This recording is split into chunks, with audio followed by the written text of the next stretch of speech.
Hello class. Welcome back बच्चों। लो प्यारे बच्चों, स्टार्ट कर रहे हैं नया लेक्चर। बाबू, नए लेक्चर में आज भी एक नए चैप्टर की चर्चा करने जा रहे हैं। बाबू, चैप्टर नंबर 5 अकाउंटिंग स्टैंडर्ड, इसकी चर्चा करने जा रहे हैं। बेटा, मुझे ये भी पता है कि आज के लेक्चर में ये चैप्टर पूरा हो नहीं सकता, तो बाबू मैं 50% ऑफ द चैप्टर अभी करा कर जा रहा हूँ। 50%। बेटा, कल का बैच ऑफ रहेगा, थोड़ी सी मजबूरी ऐसी है, मैं पहले ही ऑलरेडी बता चुका हूँ। यहाँ पर बेटा नहीं है ऐसा अरेंजमेंट कि मैं कल बैच पढ़ा सकूँ। तो जो 50% चैप्टर है मैं उसकी एक वीडियो शेयर कर दूंगा आज ही। पहले कुछ मेरे सेंस से सोच लेना बात। मैं तो आपसे उम्मीद पता है क्या करता हूँ, अभी तुम मुझसे आधे घंटे का चैप्टर पढ़ लोगे, 7 बजे ही ऑफ हो जाएगा तुम्हारा। घर जाके सबसे पहला काम करना, आधे घंटे की वो वीडियो है वो पढ़ देना, तुम्हारा चैप्टर खत्म। ठीक है जी। इसके बाद मेरी तरफ से अकाउंट्स में कोई सिलेबस बचता ही नहीं। 15 तक चैप्टर हो चुके हैं सब।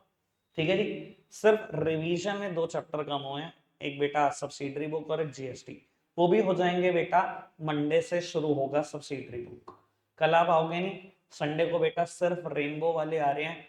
जहां तक मैंने डेप्रिसिएशन कराया था उससे आगे शुरू करूंगा और डेप्रिसिएशन खत्म कर दूंगा, क्योंकि वो भी आपके सिलेबस का पार्ट है। ठीक है जी। संडे को बिल्कुल पैक रेनबो का भी सिलेबस, और मंडे से वो रिवीजन शुरू जैसे चल रहा है। ठीक है जी। ये बात, ये इन्फो भी अकाउंट्स के लिए। बीएसटी में बीएसटी के बारे में बात करते हैं थोड़ी सी, और इको में इको के बारे में बात करते हैं। ठीक है जी, आगे बढ़ा रहे हैं। बाबू, चैप्टर नंबर 5 अकाउंटिंग स्टैंडर्ड शुरू कर रहा हूँ। क्या चीज होती है अकाउंटिंग स्टैंडर्ड, ये समझने की कोशिश करते हैं। बेटा, कभी आज से 200 साल पहले बाटर सिस्टम चलता था। बेटा, बाटर सिस्टम में क्या होता था, कोई भी रिकॉग्नाइज सर्विसेज नहीं थी वहां। सर्विस को तो किसी ने रिकॉग्नाइज नहीं किया था। हम करते थे exchange for goods, exchange of goods for goods. बेटा, गुड्स के बदले में गुड्स का एक्सचेंज करते थे। बेटा, उस टाइम पर लोगों को पता है क्या लगता था, अकाउंट्स, इसकी क्या जरूरत है, बिजनेस करना आना चाहिए बस, अकाउंट्स कोई अहमियत नहीं रखते। बेटा, जैसे जैसे बातें और आगे बढ़ी, वैसे वैसे बेटा लोगों को अकाउंट्स की जरूरत समझ में आनी शुरू हो गई। लोगों ने कहा यार बिजनेस कर रहे हैं, अकाउंट्स बहुत सारी इन्फो दे सकते हैं, अकाउंट्स भी बनाओ। हमें पता लगता रहेगा हमारे पास कितनी एसेट्स हैं, कितनी लाइबिलिटीज हैं, क्या कमा रहे हैं क्या गवा रहे हैं, ये जानना बड़ा जरूरी है। मतलब एक स्टेज हिस्ट्री में वो थी जब लोगों को अकाउंट्स की कोई अहमियत नहीं लगती थी। एक स्टेज हुआ ही जब अकाउंट्स की अहमियत लगनी शुरू हुई और लोगों ने अकाउंट्स बनाने शुरू कर दिए। अब बेटा, अकाउंट्स बनाने का किसी के पास भी बेटा एक स्पेसिफाइड, एक बढ़िया तरीका नहीं था। जिसको जैसा समझ में आता था वो वैसा अकाउंट्स बना रहा था। अब बेटा, अगर सब फर्म अलग अलग अकाउंटिंग पॉलिसीज फॉलो करेंगे तो बेटा सबके अकाउंट्स दिखने में अलग ही रहेंगे। बेटा, ये प्रॉब्लम ना इंटरनेशनल लेवल पर और इंडियन लेवल पर सबने रिकॉग्नाइज करनी शुरू करी कि बेटा एक फर्म के अकाउंट्स दूसरी फर्म से मैच नहीं करते, दूसरे के तीसरे से मैच नहीं करते। बेटा, बहुत सारी अकाउंटिंग पॉलिसीज मार्केट में अवेलेबल हो गई। हर इंसान अपने अपने हिसाब से अकाउंट्स बना रहे हैं, जैसे उसकी समझ है वैसे ही बना रहे हैं। भाई, तो परेशानी होने लगी। अच्छा, एक बात बताओ, क्या इस वजह से कभी अकाउंट्स का कंपैरिजन कर सकते हो? कभी कंपैरिजन कर सकते हो? एक फर्म के अकाउंट्स उठा लो, दूसरे को उठा लो, तीसरे को उठा लो, वो कहेगा मैंने तो ये अकाउंटिंग पॉलिसी फॉलो करी, उसके हिसाब से बिल्कुल ठीक है। दूसरा कहेगा मैंने ये अकाउंटिंग पॉलिसी फॉलो करी, ये उसके हिसाब से ठीक है। तीसरा कहेगा मैंने ये अकाउंटिंग पॉलिसी फॉलो करी, उसके हिसाब से ठीक है। तो सब बेटा अपनी डिफरेंट डिफरेंट अकाउंटिंग पॉलिसीज के हिसाब से ठीक है। पर बेटा, एक इंडिविजुअल के एंगल से सोचो, वो तो कभी कंपेयर नहीं कर पा रहा ना किसी भी फर्म के अकाउंट्स। तो बेटा, इंटरनेशनल लेवल पे भी ये प्रॉब्लम उठी और इंडियन लेवल पे भी प्रॉब्लम उठी। बेटा, इंटरनेशनली एक अकाउंटिंग स्टैंडर्ड बोर्ड बनाया गया, नाम रखा गया इंटरनेशनल अकाउंटिंग स्टैंडर्ड बोर्ड। बेटा, इसने दुनिया को अकाउंटिंग स्टैंडर्ड्स दिए। अकाउंटिंग स्टैंडर्ड देने के पीछे बेसिक पर्पस ही यही है, टू ब्रिंग यूनिफॉर्मिटी। सबके अकाउंट्स यूनिफॉर्म हो जाएं, एक जैसे हो जाएं, सबके अकाउंट्स को कंपेयर करना आसान। बाबू, जिस इस बॉडी ने बेटा अकाउंटिंग स्टैंडर्ड दिए, पर बेटा आप ये बात बहुत अच्छे से जानते हो, हर कंट्री का बिजनेस एनवायरनमेंट अलग है। क्या इंडिया में जो बिजनेस एनवायरनमेंट है वो सेम ऑस्ट्रेलिया में, वो सेम न्यूजीलैंड में, वो सेम यूएसए में? हर कंट्री का बिजनेस एनवायरनमेंट अलग है, हर कंट्री के लॉ अलग है। बेटा, इंडिया ने क्या करा, एक इंडियन अकाउंटिंग स्टैंडर्ड कमेटी बनाई।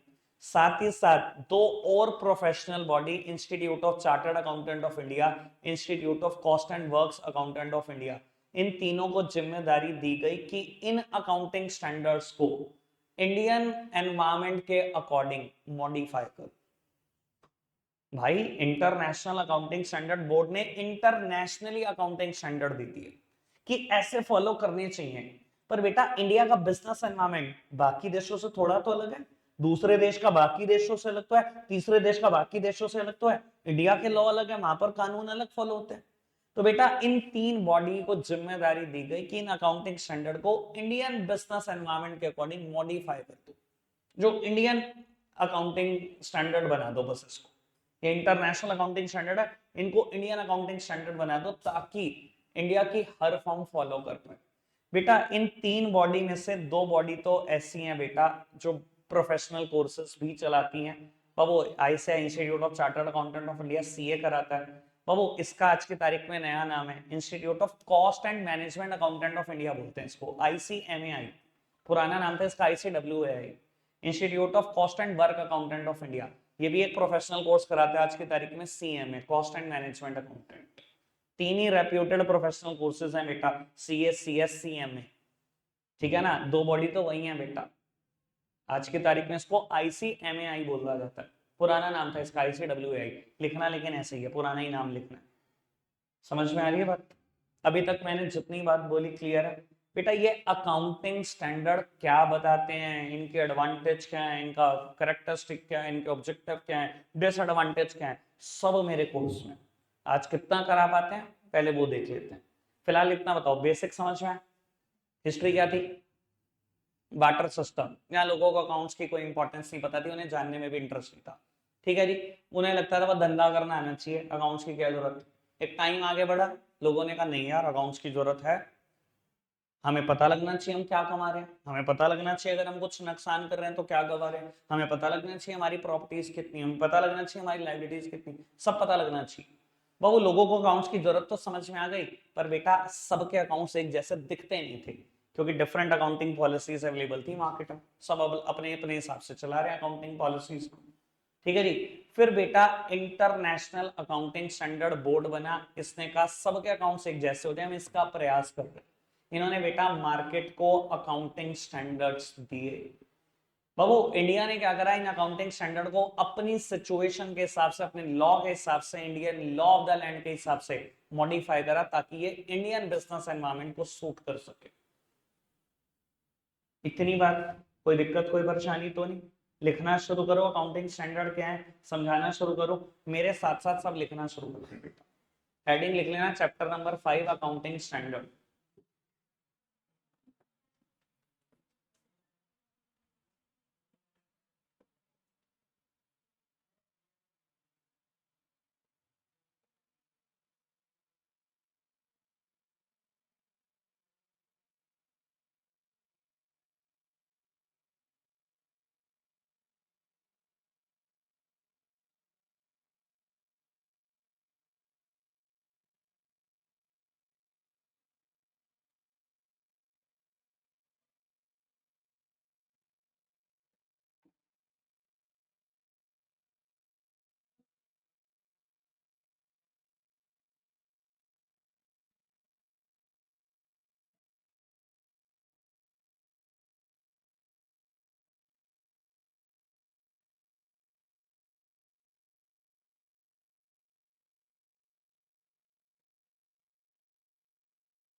अब वो स्पीड बढ़ाकर सिर्फ लिखने पर ध्यान दो।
अब वो पहले इतना लिखो फटाफट से, 2 ही मिनट है बस, 43 पे मैं नेक्स्ट टॉपिक लिखूंगा, समझाऊंगा सब इकट्ठा। सिर्फ लिख ही रहे हैं, मैंने इसका कोई मीनिंग नहीं समझाया, सब लिखा है, आगे लिखो बेटा।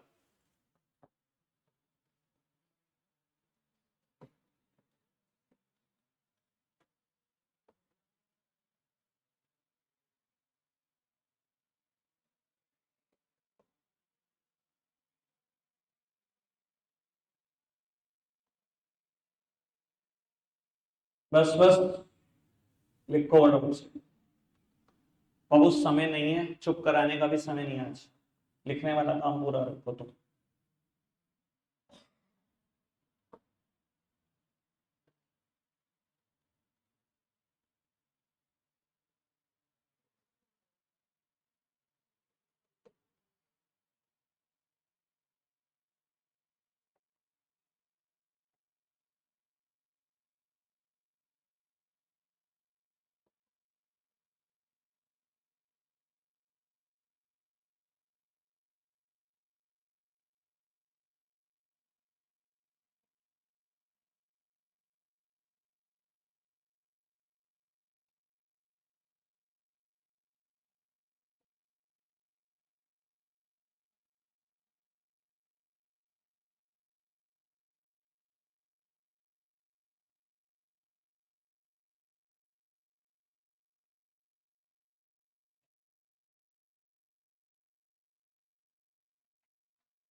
अब वो और 2-4 मिनट लेट आ जाते हैं।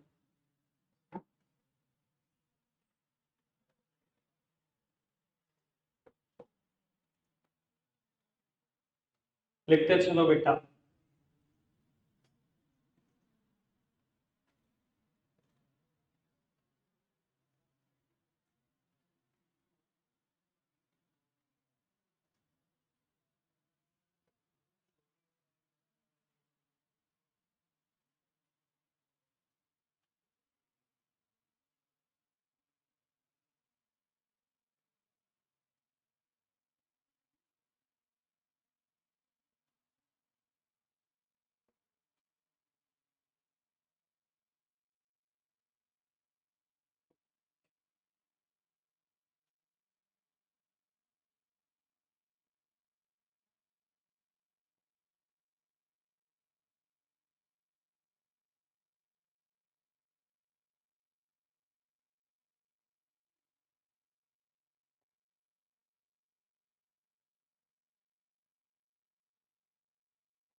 लिखना 1 मिनट इतना।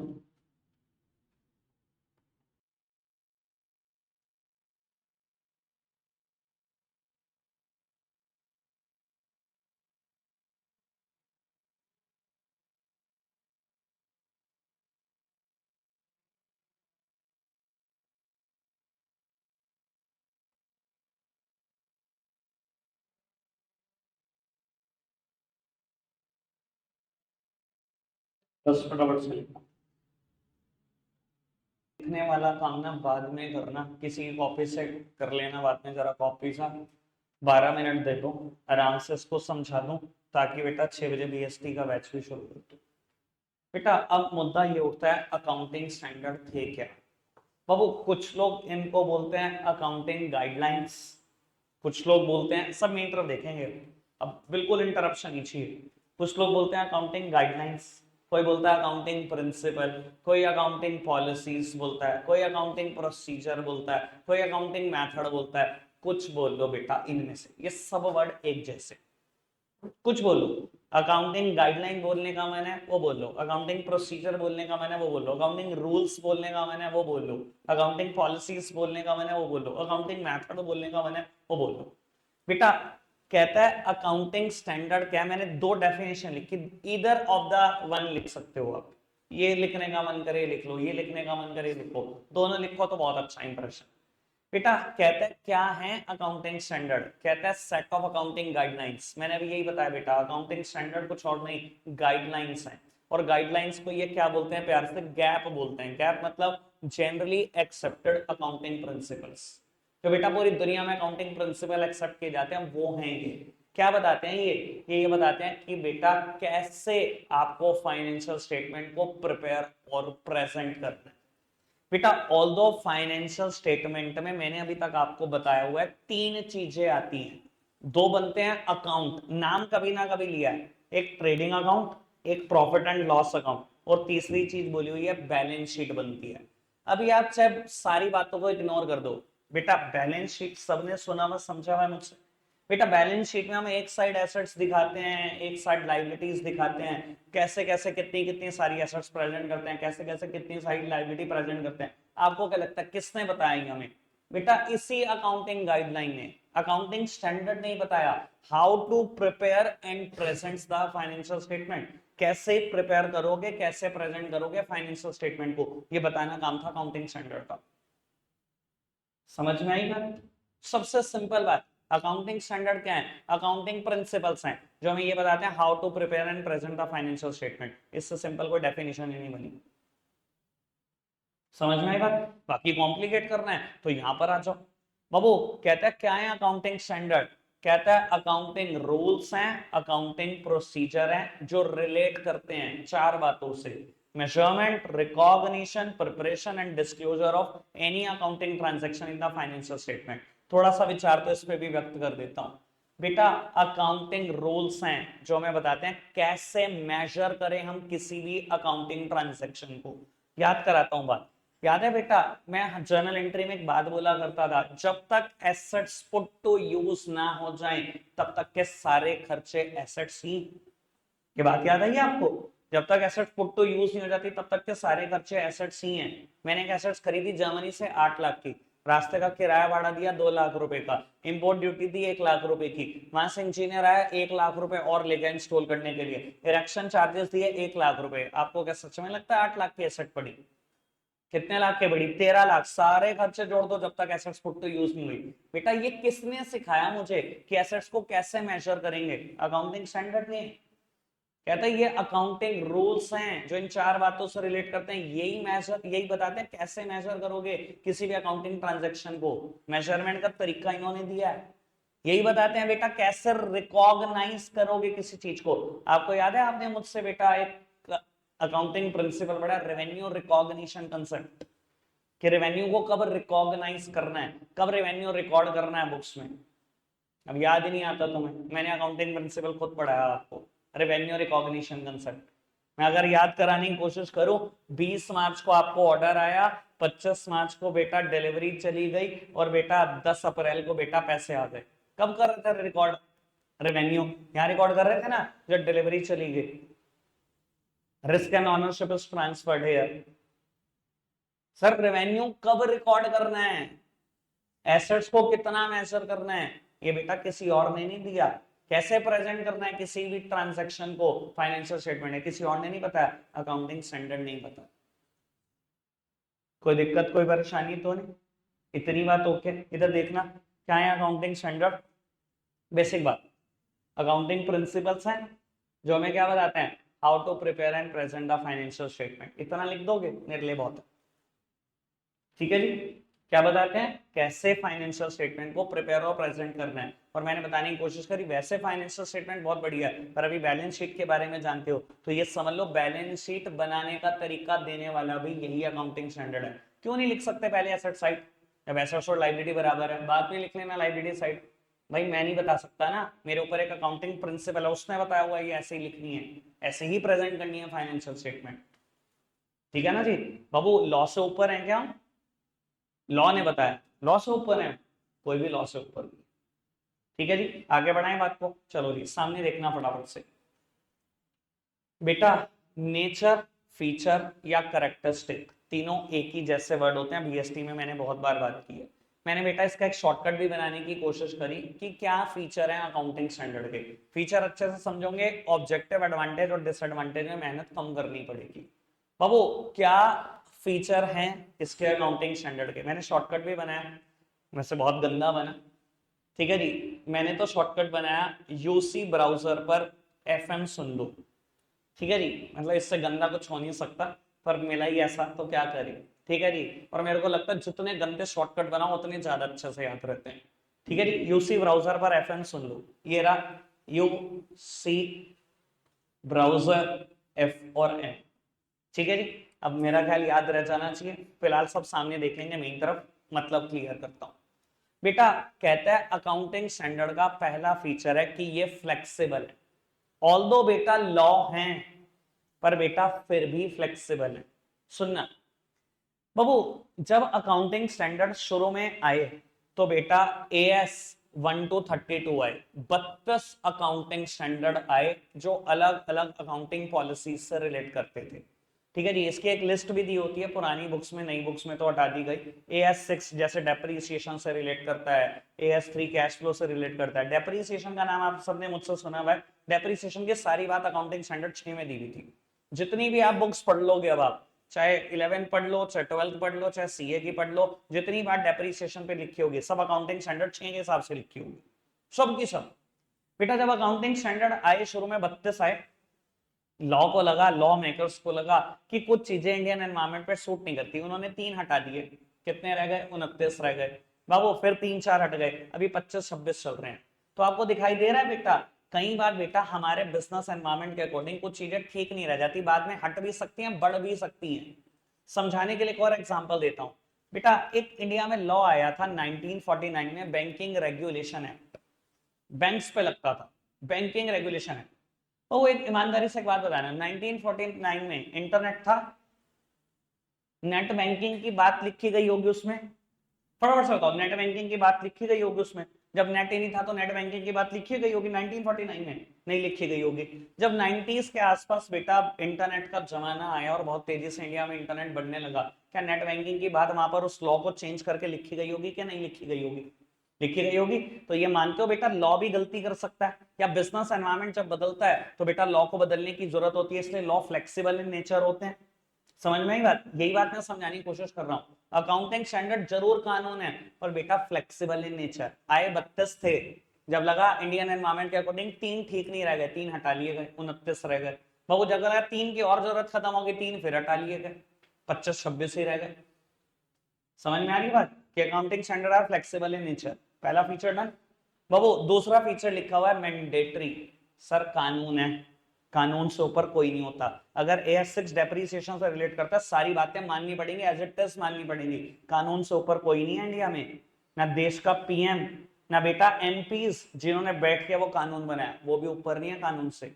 और अगर कभी मुझे बात समझानी हो, मैं हमेशा बताता हूँ, संजय दत्त, आपने मूवी भी देखी है संजो, संजय दत्त के ऊपर कौन सा कानून लगा दिया था, कौन सी धाराएं लगा दी थी? टाडा की धाराएं लगा दी थी, है ना, TADA। समझते हो TADA क्या है? एंटी टेररिज्म लॉ है।